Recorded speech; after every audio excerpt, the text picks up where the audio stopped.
Welcome to another episode for Training for Trainers. This one's from the Bob Pike Group on coaching and mentoring.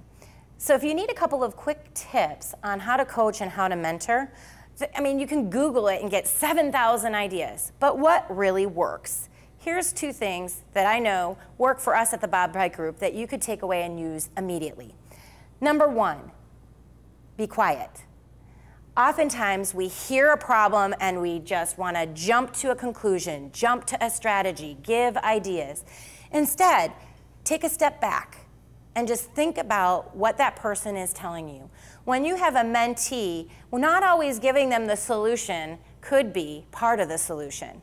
And as we coach, we want to remind ourselves that just pausing and taking a moment to reflect before saying anything can be very, very valuable.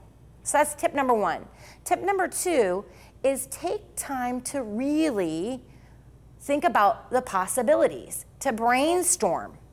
Oftentimes in coaching, we already have in our mind's eye many different ideas we've seen work or not work in the past, in my case.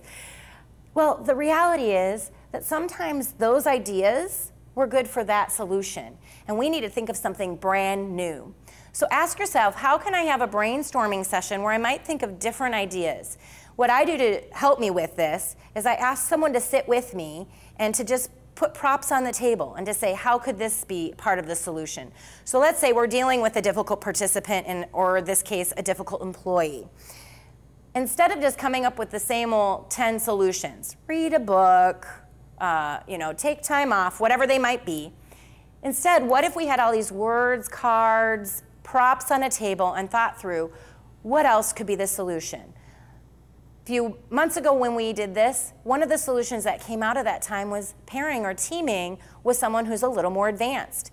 Another solution that we came up with, which we had never tried before, was what if during the sales process we partnered during the process so that someone that is really good on the upfront and someone that's really good at closing could see how the other works.